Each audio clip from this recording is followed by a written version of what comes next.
Two Guys, One Shaker Cup podcast, hosted by Joshua Shaw and Ryan Buckeye.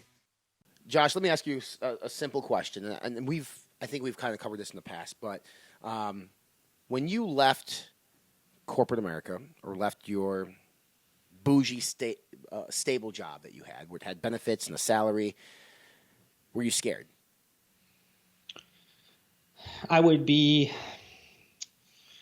I guess, lying if I said I wasn't in some sense. I was confident that I could do what I needed to do to make money. That's never been, something that I think I was totally scared about. But I think that when you have all of this safety and comfort and all these great things that literally like people would die for, and you're basically saying, I don't want this. I don't want to say I'm too good for this. I'm going to do my own thing. I'm going to make my own dreams. I'm going to do like, it is a little bit scary. It's a little bit crazy entrepreneurs in their own way are kind of insane. Like there should be our own little like insane asylums for entrepreneurs, because right?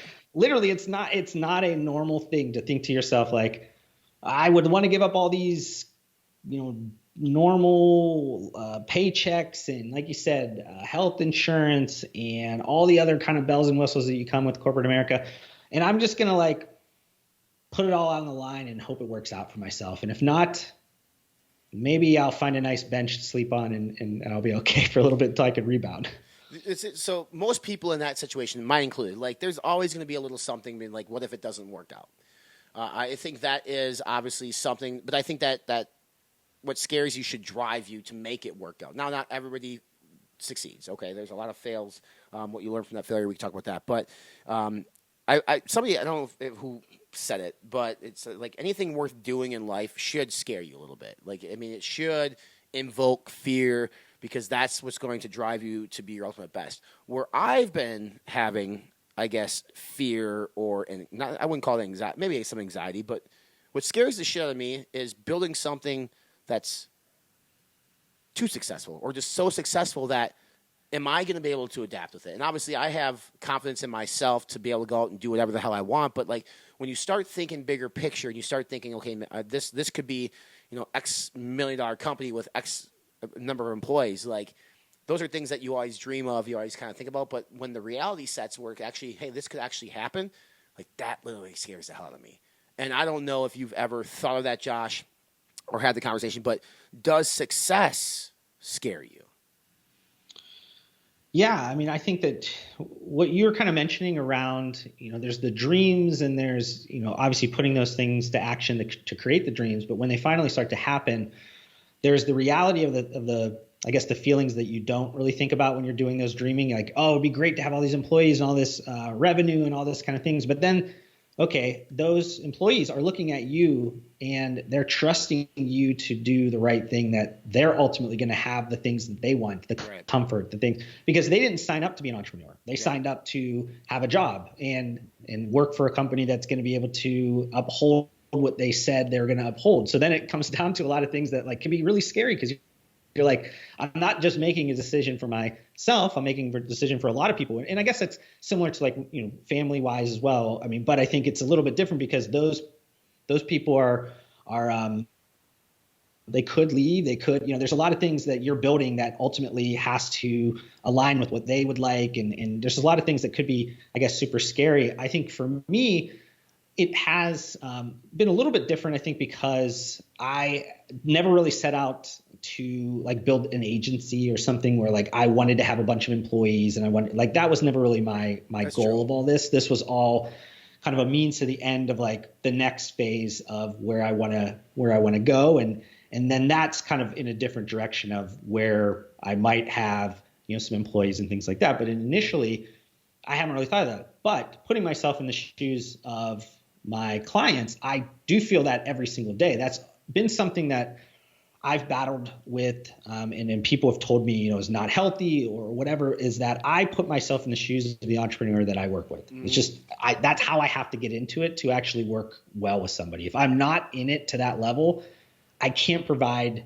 everything I should. So that in itself, I have multiple different times where like I'm dealing with this type of situation where sometimes, you know, in 2020s type of a thing, and I maybe have mentioned this before, is like the weird swings between good and bad, like where even in some days, you know, I have somebody talking about having record months, and then the next call you're on with somebody, they're talking about, you know, hey, we have to really just lock things down, and you know, it's more like we're in survival mode, and hey, let's try to make sure, you know, it was those types of like big swings that you'd have because of just, you know, as much as I love to work on the growth side of clients, sometimes you don't. You're working on more of the risk side, and managing those things. That was always, I guess, scary. And as I've gotten more successful, I guess, as a consultant, those clients have gotten much bigger as well. You know, it used to be when I worked at the beginning, 8.5 years ago, it was a lot of like pre-revenue, a lot of like early stage startups, a lot of these, you know, very small companies. And not to say that those probably are harder to deal with because there's just so many things that you have to deal with.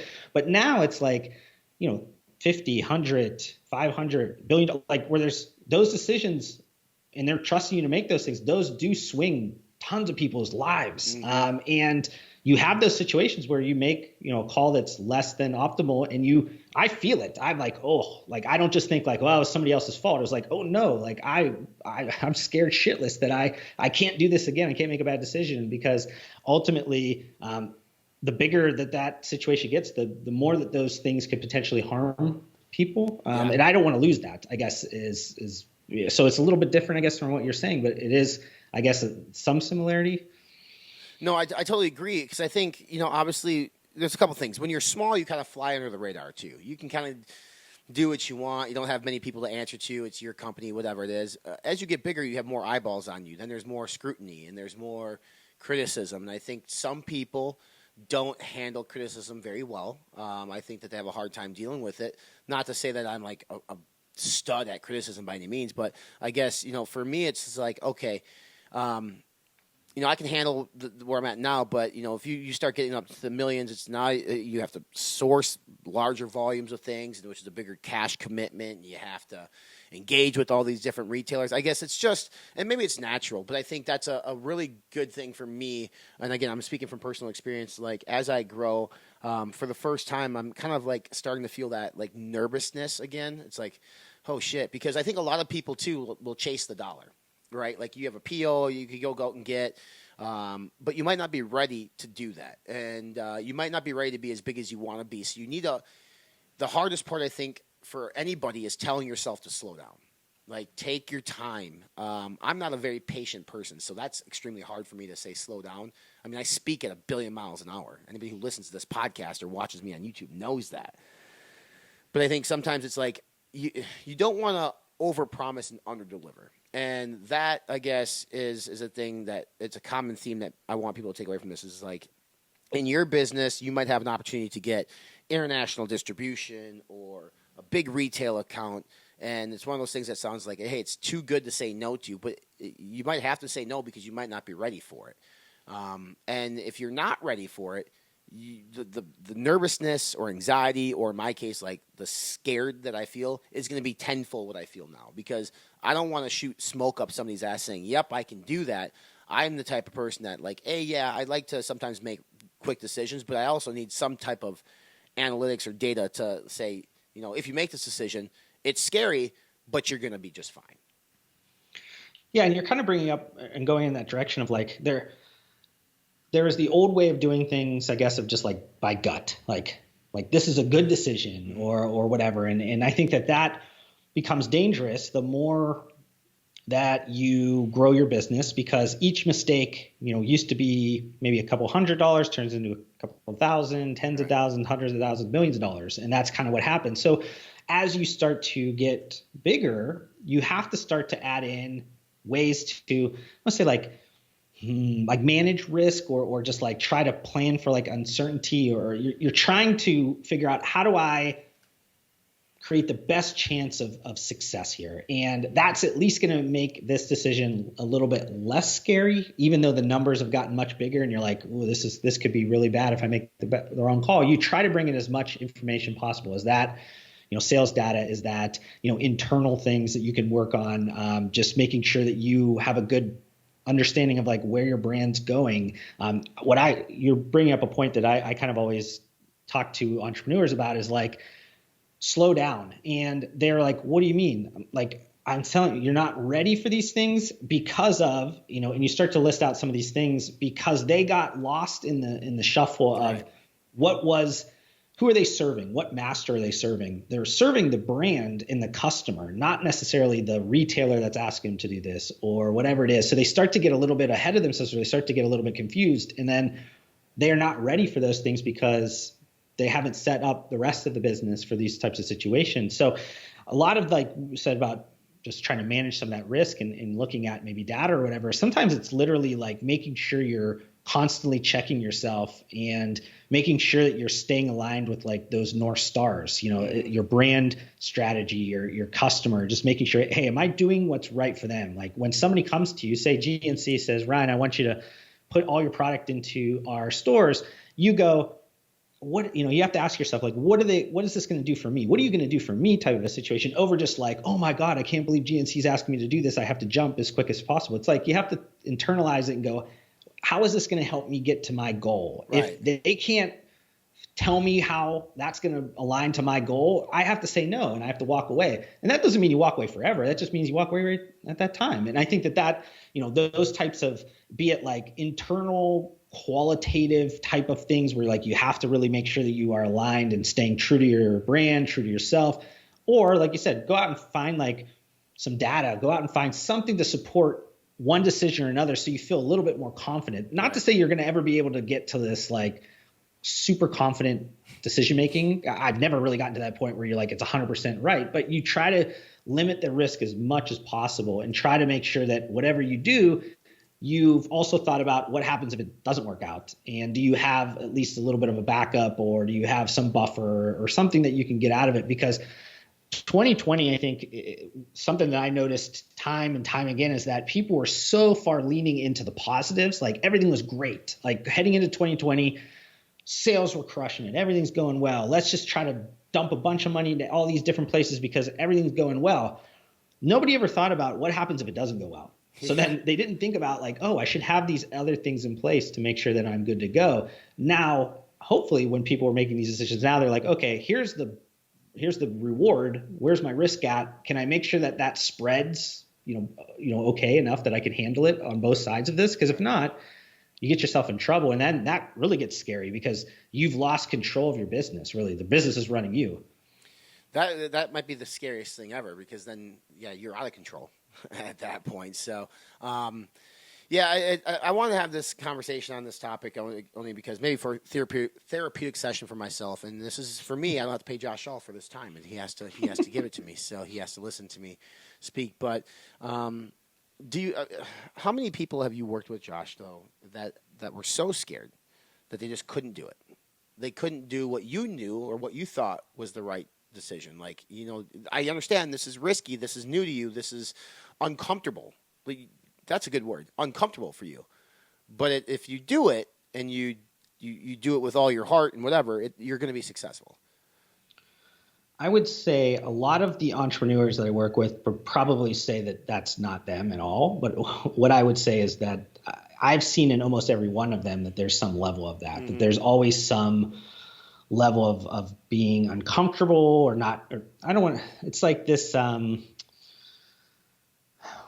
there's like a theory where basically you feel like you're not going to be able to uphold what you say you can uphold. Gotcha. Yep. I cannot think of the word I'm trying to get, but basically a lot of times you are super confident to a lot of people, especially people maybe in your business, and you have this type of mentality, and then all of a sudden you go home and you're like, it's imposter syndrome. Like you have that imposter syndrome where you're basically like, am I actually the person that can bring this to the finish line? And when I'm working with a lot of the entrepreneurs, this is something that I've learned. It took me a while because when I first started consulting, 8.5 years ago, it was very much by the book. This is the business principles. Here's the way you do things. Whatever. And a lot of times those were the right moves or whatever. But what ended up happening was trying to like force a lot of things through, even when people were not understanding it or they needed other things. Where now I always tell people it's like 50-50. Like psychology and the business principles and the different types of strategies and plans of action and things. But a lot of it's the psychology of it. It's getting to understand why the entrepreneurs may be stuck in certain ways, or maybe they're feeling like they're an imposter, or feeling like they can't do this, or they're getting stuck up in some situation because they just are using some old way of thinking or old sequence or pattern that doesn't really exist or actually make sense in this scenario. Like there's a lot of things that just happen where you get caught up in like bad habits or bad situations, and you have to work through a lot of those things because you need to get that to be all going in the right direction. A lot of times I can see the business, I think, in a more like black and white, non-emotional way because it's not my business. So then I'm looking at it and saying, there's a lot of great things here. You just have to like unfuck yourself, I guess sometimes, like you just get out of your own mind sometimes and like, let's go with this, because sometimes they're not seeing really what it could be. They need to be pushed a little bit more. And then there's other ones where literally they're delusional about like how big their brand is, how strong their brand is, all this kind of stuff. And you have to like check their ego a little bit because you're going to fail really quick. But I would say more times than not, it's the opposite, where like an entrepreneur is not necessarily overly confident when he's in his most vulnerable state. He's usually fearful that he's making the wrong decisions. And are they wrong? Or so there's twofold, right? Like they may be fearful of making the wrong decisions, but I guess like we need fear, right? Because if we operate without it, I don't know. Like I feel like if we operate without fear, we're just gonna be fucking off the rails. Like I think about some collegiate athletes who just like got full ride scholarships. That's maybe a good example. Like didn't have to pay for college. Johnny Manziel is a good example of this. Didn't give a fuck. He just like partied, did what he wanted. You can't operate like that in business. And I mean, if you can't, some might look at Instagram, I guess some might operate that way. And I don't know, somehow we have to get big enough that we can speak to like a Richard Branson and just be like, how scared are you every single day? Or like Jeff Bezos, or your boy Elon Musk, who's apparently now the richest man in the world, and it's absolutely insane. But like, does Elon Musk have any fear? Because like Tesla hasn't turned a profit in 12 years or whatever it's been, and he's the richest man alive. So like, what type of fears does a man like that have? And I think it'd be interesting to see because I think you pull any successful entrepreneur, they're all going to tell you the same thing. I would think every day they live in somewhat kind of fear. There's an anxiety. It's through the roof. So, I mean, you mentioned earlier, like, you don't leave in corporate America maybe a little bit, but you never really want like this big consulting gig. But like, what type of fear do you live with, Josh? I guess, like, if any. I mean, is it the fear of not making a paycheck? Is it the fear of anything?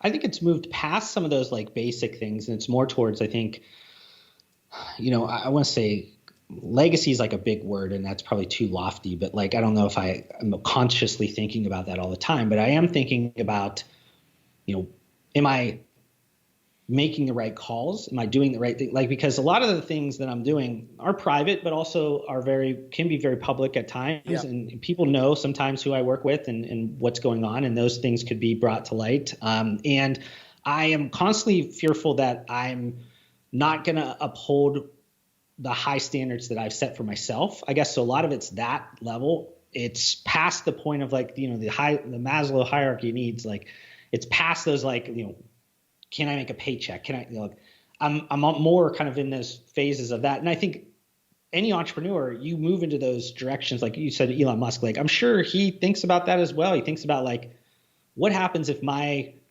car company just folds? Like, whatever, it doesn't matter. He doesn't go to zero with his money, but yet literally people look at him and like, wow, you are a failure. And that it probably hurts way more than, losing all the money. It's just that people now that put all that trust into him as being this like, radical innovator that can do these amazing things to change the world. And he failed at it. Like, I mean, it could drive him to do the next thing even better, but it also probably scares the shit out of him each day to wake up and think like, this could all come crashing down.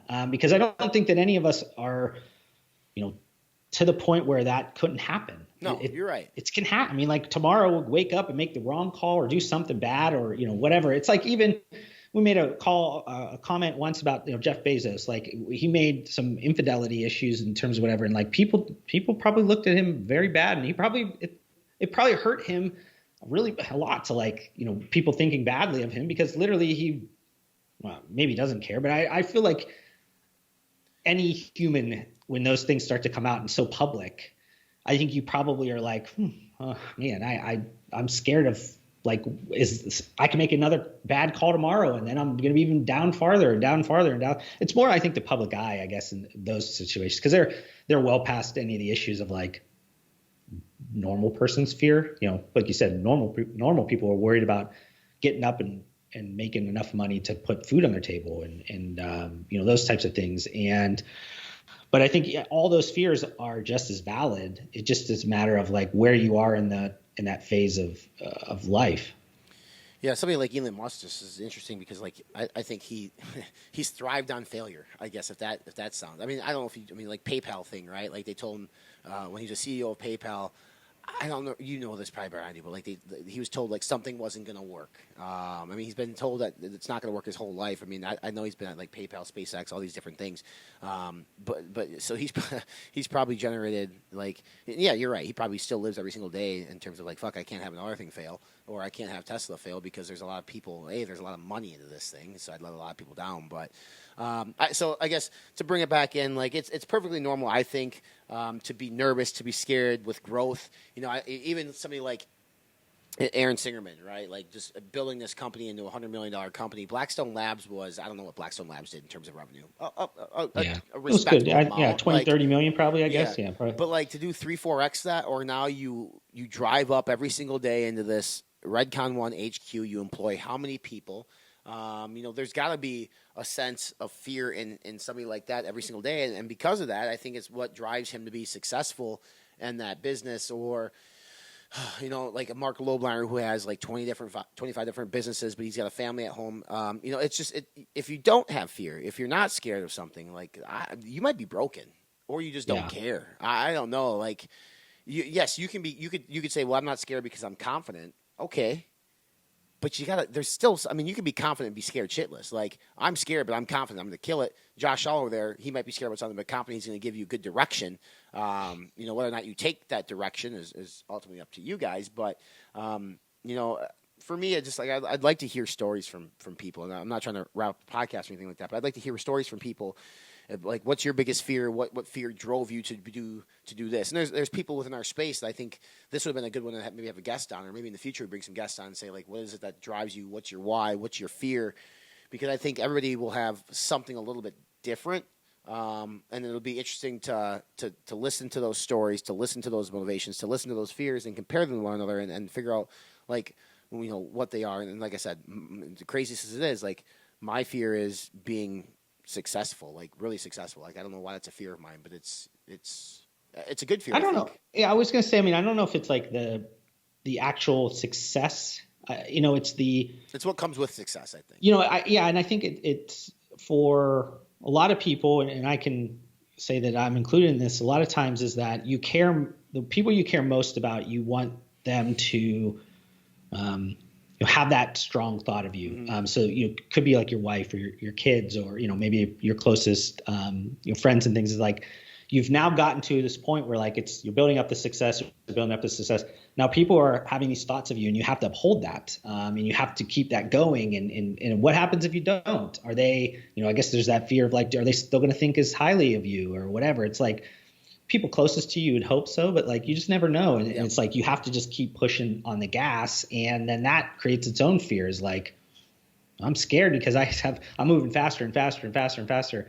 How can I take a break? Or, when am I going to break? I guess is the other way to look at it, because it's I don't know what the statistics are, but I know that, like, entrepreneurs as a whole are usually high up there in terms of, like, suicides and things like that, because you just push, and eventually get to the point where it breaks something. There's a lot of that conversation that hopefully, I think, starts to come to light a little bit more as, like, the COVID situation kind of, like, calms down, and maybe we start to look at what happened outside of that. Maybe we start to look at those things a little bit more. But I mean, I think overall, like fear, to your point, it's a double-edged sword. Right. It's terrible, but it's also something that could drive people. If you don't want to go back to the gutter of where you grew up and things like that, it's like, man, that kind of fear can drive you to do some very crazy good things for yourself, because you just know, I'm not going to get back to that level. I'm not going to go back to where I was before. I'm going to make sure that I do what I need to do. And it pushes you to like limits that you probably didn't think you could get to. But there's still, I guess, a mental part of that, you know, drags on you over time, and balancing that and all that. I mean, I guess that we're talking about fear and things like, a lot of times that to me is something that I have to constantly keep check of myself, because I at times will not even just think about that. I'll just keep going and going and going and going. And I think I made a post recently. I told people, I was like, it was 11 days I took off last year. Like not 11 plus like weekends and holidays, like 11 total, like just out of 300. But were you really off, or did you have your phone on you? So like, yeah, probably not. No, I never shut myself. Right. Technically, I guess not any of those, but I mean, literally sitting at my desk or like at a client's office, all but 11 days, you know, whatever, like sitting there for like an actual full day. And that is not healthy. And I was like, this isn't healthy, but I had to constantly tell myself like, you know, okay, how do I balance this any way possible, whatever way? And, you know, everybody uses their own little like things, but like that is fearful to me, because like, I know that my, I guess my mind struggles to shut that off, that I can just keep going. And I know that like, I'm not Superman. Eventually it's not going to be, you know what I mean? Like eventually it's going to break, but like right now I just feel like I could just shut off and just keep going. So like that scares me, is like something I need to like check myself, is like, stop pushing so hard sometimes. You're okay. You're good, man. You're good. Like, chill out. Yeah. Just chill out a little bit. Yeah. There is a saying, Josh, that you and I think both really we embodied. It's get comfortable being uncomfortable. You know, and that's true. Like I went to a speaking series one time, and one of the speakers said, like, and I think maybe I mentioned this on the podcast before, like every day you should do something that makes you feel uncomfortable. And put yourself in a position that you're not used to, go into a business decision with maybe something you don't fully understand. Just every day try to do something that makes you feel uncomfortable, so that way the uncomfort becomes comfort, and you thrive in those situations. So when you're uncomfortable, that's your normal. That's your norm, and that's where because if you get comfortable being comfortable, then you become content and complacent. That's kind of where I go. So, I could tell you a million times over, if I woke up in the morning, if I couldn't sleep that night and I wake up at 4:30, 5 o'clock in the morning and I come down to this computer and start working, it's because something scared the shit out of me that night. And I'm coming at this computer, I'm like making sure that I put myself in a position that I can alleviate that fear a little bit. So, I think, to wrap up this podcast, too much fear is a bad thing. It can overwhelm you, and you can succumb to it, and you could ultimately, fail. But you have to have fear. You have to have some uncomfort in your world in order to be successful. I don't think there's any successful person on the planet that will tell you that they've never been scared, that they haven't been fearful, that they haven't been uncomfortable. You're going to go through those situations. How you adapt to those situations, how you respond to those situations, and ultimately, like, how you come out of them is going to determine, the next step for you. Whether it be, Josh leaving Vegas, if that's where your last corporate job was, I think, right? Wasn't it Microsoft in Vegas? It was like your last. It was. No, was it Microsoft or Muscle Farm? Yeah, and well, I guess technically Muscle Farm. Yeah, if you want to call that corporate. Corporate America. That's step one. But now every single day, I think there's for Josh, in particular, like he obviously has to make sure he gets clientele, and he has to do sales, and he has to sell himself and make sure that revenue stays consistent. Especially now that you're building a new home, you're gonna have a wife to provide for. God knows you're gonna have a kid at some point. Jesus Christ, man, I mean, and things like that, like no shit, like children it's a fearful thing. Like not only like do they piss and shit everywhere and you have to deal with that, and they cry and they keep you up, they cost money and you have to pay for it. You can't just, well, I guess you could just let them go because some people do, but we're not wired that way. So hit us up on social media. Let us know kind of what drives you, what fears that you potentially had in the past, fears you have today. I think it'll be interesting. I think it's also therapeutic to maybe even write down your fears or to talk to somebody about them. Like this podcast for me is like, therapeutic session for me at 5:30 at night on a Wednesday. It was good. And again, like I said, I didn't have to pay Josh Shaw for his time. I'm sure he'll probably send me a fucking invoice after this podcast, and that's okay. I'm not going to pay it, or I'll pay him with a bounce check, one of the two. So hit that subscribe button, whether you're listening on iTunes or Spotify or watching via YouTube. Two Guys, One Shaker Cup on all the social platforms. Write us a review, helps out the algorithm. Josh, leave us with some words of wisdom on fear. You got something. Be the man you want to be right now. I'm putting you on the spot. Oh, man. I wish I had something really insightful to tell somebody, but I'm going to roll this back into that. If you have some big goals and you're reaching for those big goals, they should scare you. So if you're not scared, probably not reaching big enough. So make sure you're reaching.